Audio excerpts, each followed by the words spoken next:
Get ready.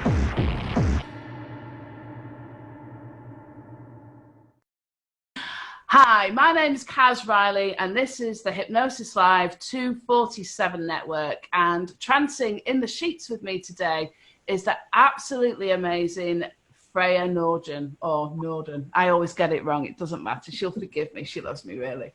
So Freja is one of the most amazing ladies that I've ever had the privilege of meeting. We hung out together last year in Canada. She is the owner and creator of the Sensualist.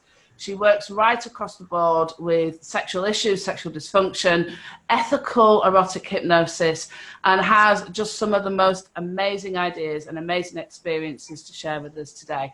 Today we're going to be talking about body positivity.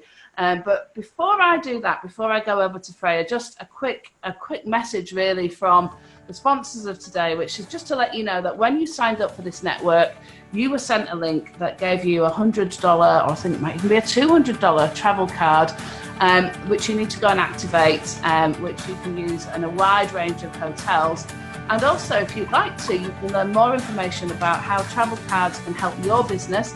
It might be, for example, that you want to give somebody a good destination who you're doing a flying phobia drive or something, and you want people to have an incentive to go. If you want to do that, just put solutions in the box below. And if you don't want to hear anything else about that, just put the word stop. So, Freja, thank you for coming on the show. It's absolutely wonderful to have you on. It is great to be here. We've been talking for a while about getting together and having a nice chat for the public benefit.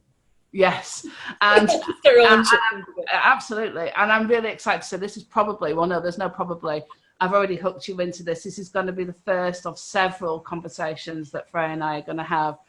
Because there is a lot that needs to be talked about with sexuality and sexual health that just hasn't been talked about in the past, and neither of us are shy or shy at coming forwards, really. But today, body positivity. So tell me, what does that mean for you?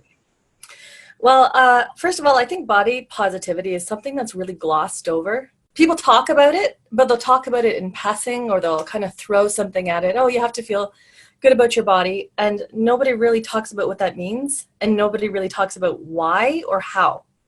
And as a result, because of the way our society is set up, most women walk around feeling like shit about their bodies, and it seems to have nothing to do with age, size, appearance, how objectively beautiful or not beautiful somebody really looks. They have this deep internal sense of not being good enough, not being attractive enough, and not living up to some mythical standard. Mm-hmm. And I do think that the standard is intentionally, ever changing, impossible to reach for anybody, and not even real. Like we're not even the same beings as those fake standards that are out there. So it's set up for us to fail, and for us to be easily manipulated and talked into buying things. Absolutely. Telling things, even things like plastic surgery, isn't it? It's the implants and, all the kind of shape underwear that's out there at the moment, which just looks horrendous to get into. I just look at it and think, not fun. And just the whole idea of how we should be, how we should look, and also that there's something wrong with us if we don't. That's the thing, isn't it? It's that idea that we should be a particular way. Well, the idea that there's some sort of moral imperative to be trying, no matter what, to be trying to get fitter. And there's something wrong with you if you're not trying to be skinnier or more beautiful, or to be looking in a way that some people will approve of you. And I would like to say that why? Why is it my obligation to look a certain way? Why can't I just be me, living my life, enjoying sex, feeling good, and actually experiencing life instead of experiencing this sort of looking at myself through this weird and critical lens and kind of making these awful comments all the time. Mm. Mm. And but we see people doing that all the time, don't they? You know that you know they come into our offices and they are so down about themselves and about how they look, and especially you know when they're having issues sexually, they'll often put that down to how they look. They'll say, you know, often it's Yeah. about if only I was, you know, 3 stone lighter, or if only I, you know, I was taller, or if only I, you know, I had bigger boobs, or if only, you know, after the baby, everything just doesn't seem right. And actually, it's just about helping them to truly embrace who they are and how absolutely amazing their body is. You know, it does, especially the female body. You know, my belief is it's there to be worshipped. I mean, it does some Absolutely. absolutely amazing things, doesn't it? If we could, and this is, I'm sure, what we're both about, but if we could teach people to value their bodies based on what they can feel, because good sex has nothing to do with how you look. It's not, if you looked better, you're not going to be having better sex. You have better sex by knowing how to have good sex.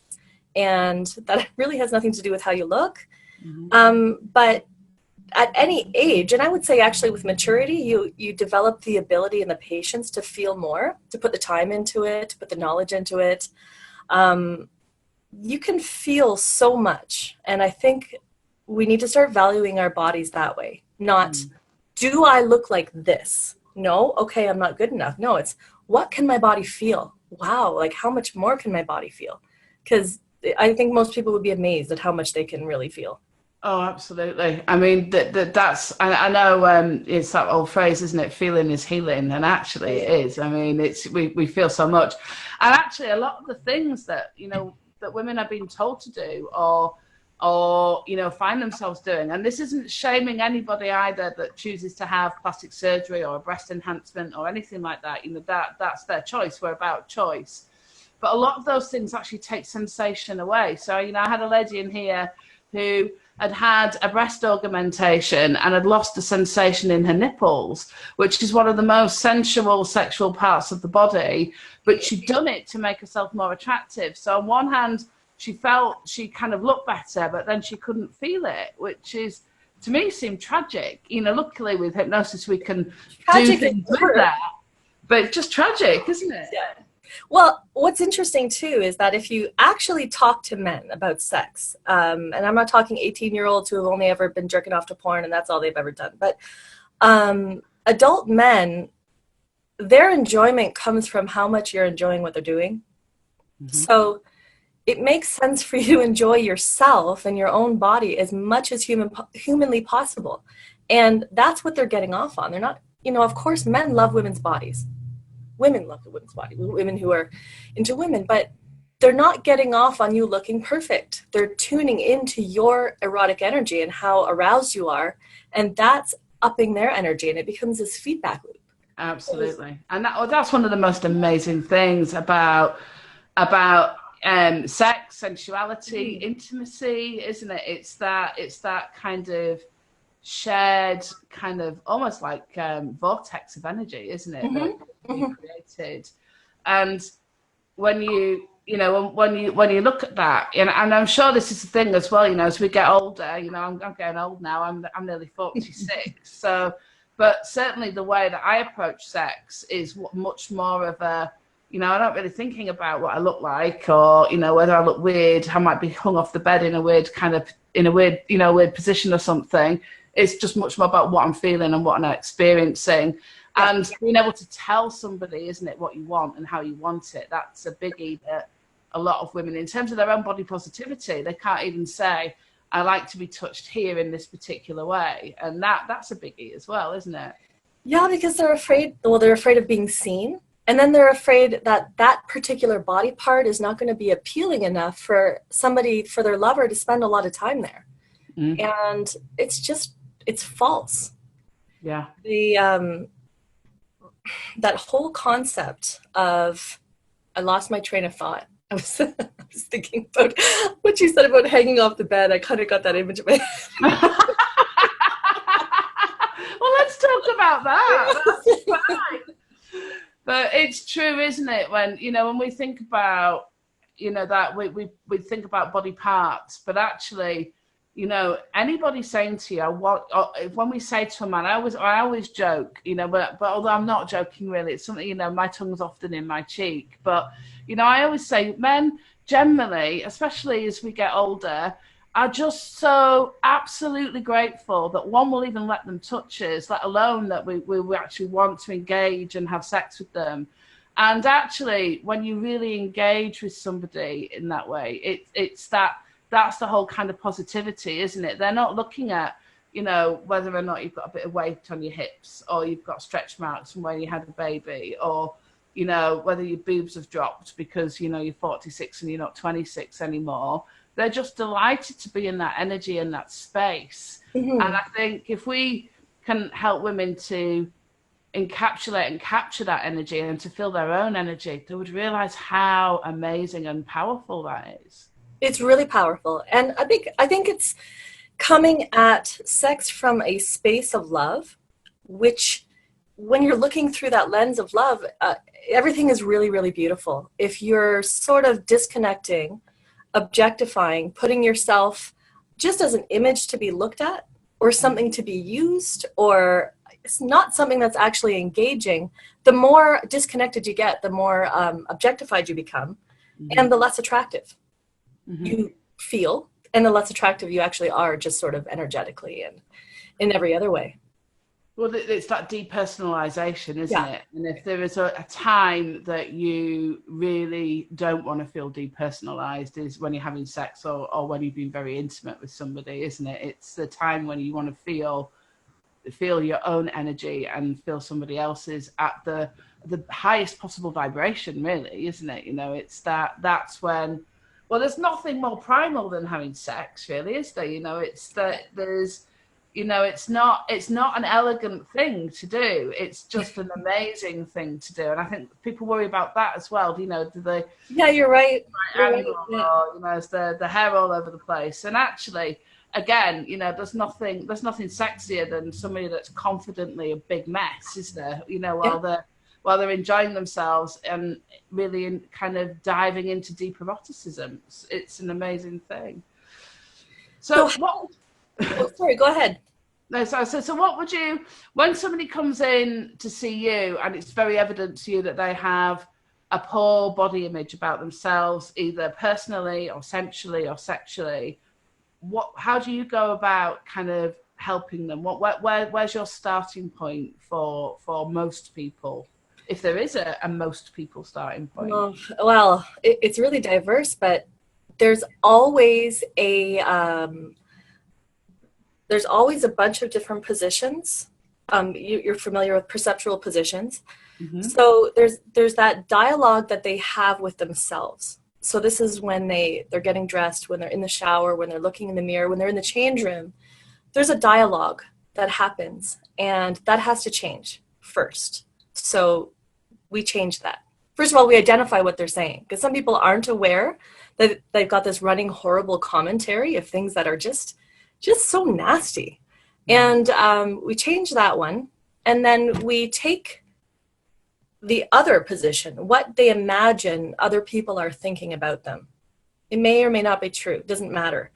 And we take the importance of that position and put it where it belongs, which is really, you know, they may want to consider it, but it's not important. Mm-hmm. And it shouldn't affect them. And then also, if they are skewed about what they really look like, because you can be objective about not being stereotypically beautiful and not have any problem with how you look. But if you have severe dysmorphia and, you know, you think you're horrible and disgusting and fat and huge and you're not, or maybe you are actually quite large but you think you're grotesque, there's no need for that. So take away that charge, take away any of the negativity there, and have it be neutral. And then finally, it is that what we talked about in the first place, that sort of societal construct of what we're comparing ourselves to, I make that the peanut gallery. It doesn't matter. It's not important. It's stupid. It's actually, you know, you can get conspiracy theorists about it, but I don't believe it's there in our best interest. It's manipulative and it's wrong. So just like some people use religion in a really negative way, it's in the same place as that. So take that and put it over there so that it's not going to harm you and be a harmful influence. Yeah, you know what? You're going to see magazines. You're going to see women on TV. You're going to see these different depictions, but it doesn't have to affect you. So going through those different voices and kind of adjusting them, making them positive, and above all, the compassion when you're looking at yourself, having compassion. Oh, I drank a whole bottle of wine today and I ate a big pile of cheese and olives. I don't have to castigate myself for that. Okay. No. I did. And you know what? It was yummy. Like whatever. I didn't actually today, but it's something I would do. It's something I would do. And I don't have to hate myself for it. And I don't have to feel morally decrepit or wrong or bad. It's